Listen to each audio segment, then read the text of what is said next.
Hey guys, Ian Shadden here again.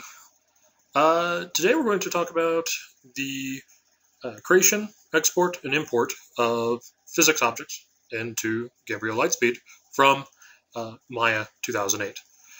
The first thing you're going to need, of course, is the PhysX exporter, which you can find at developer.nvidia.com/object/physics underscore DCC underscore plugins.html. There will also be a link in the description of this video on false.emergent.net. So when we have it downloaded, we have it installed, all we really need to do is, with all other plugins, make sure that we're loaded. It will simply be called physics.mll, pardon. Loaded autoload, pretty standard stuff there for Maya plugins. You will get a new menu, and it will appear underneath all of your other pull downs for animation, polygon, surfaces, dynamics. It doesn't really matter, it just shows up. And with that, we will go ahead and create some physics objects. Okay, so we're just going to start out by making a cylinder. Nothing all that crazy. Here we have a cylinder.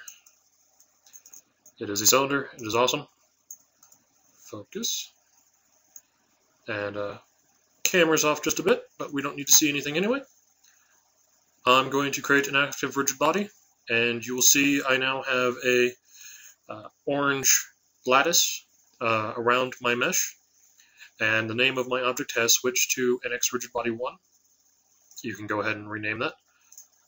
Then underneath we have our P cylinder shape 1 if we display our shapes. So with the new rigid body created, we can go ahead and preview this. One, we can just hit play, and we'll see that my gravity is going the wrong way. Remember, everybody, Gamebryo is based off of Z up, but physics will default to Y up. So all we need to do, for testing purposes anyway, this gets overridden at a later time, we come in here and we modify our vector to be Z. And when we add ourselves a couple more frames,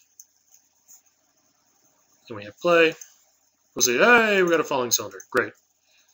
So we now have a falling cylinder, and when we go in for Gamebryo export, there's one thing we need to do, and update our export script. We want to do default PhysX or default PhysX with thumbnails, depending on how you want to export. I'm just going to do default PhysX export. You'll see that we have the PhysX extractor plugin as the second plugin right here. That is A-OK. And then for preview purposes, normally our scene viewer here is set for Gamebryo animation tool or the asset viewer. I love the asset viewer. But we're going to go down to custom viewer and say the PhysX script. Just pull down, select it, hit save. And when we preview this, you'll see that our physics object is indeed twisted off axis. So here's the physics viewer.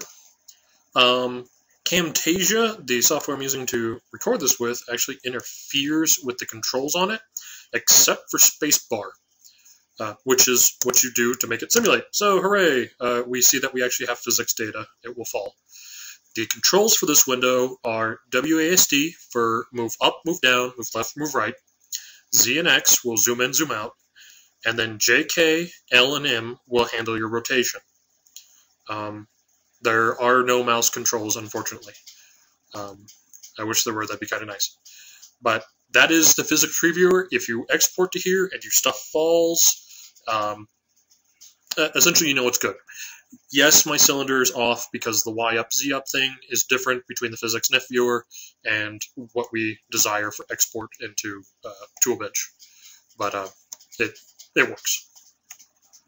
Escape to close out of that. And now we're going to export this so that we can actually use it.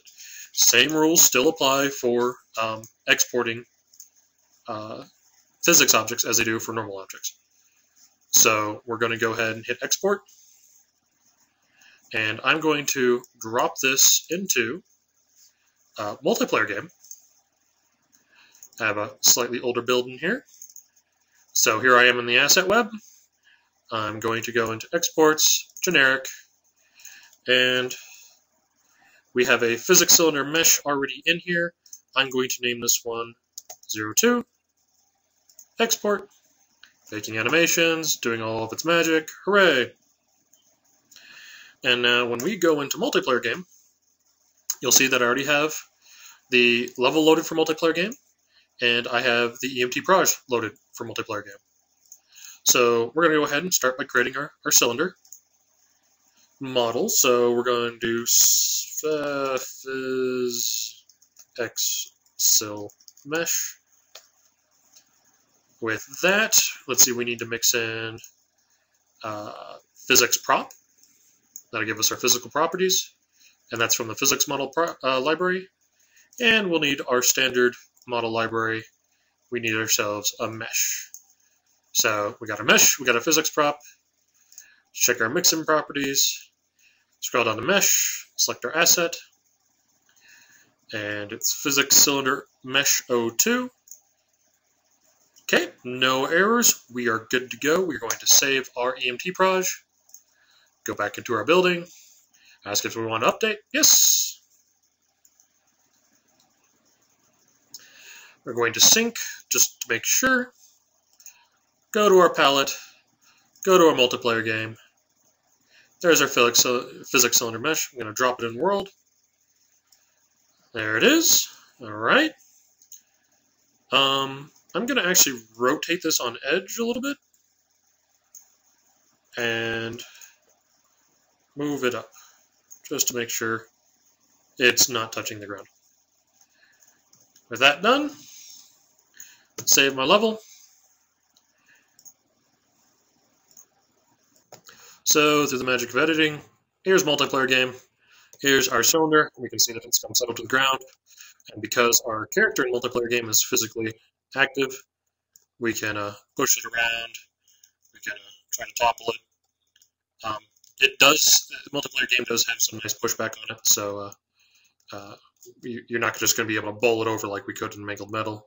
So we can roll it up, smash it into walls. Guns won't do anything to it. The bullets aren't physically simulated, or they have no mass. One of the two, I'm not entirely sure which. But yeah, that's really all there is to it for creating the most basic of PhysX shapes and export. For more detail onto how to create more advanced PhysX shapes or multiple holes, I advise you to look at the PhysX documentation. I essentially support that which is there on our end. I just covered everything. So, thanks guys.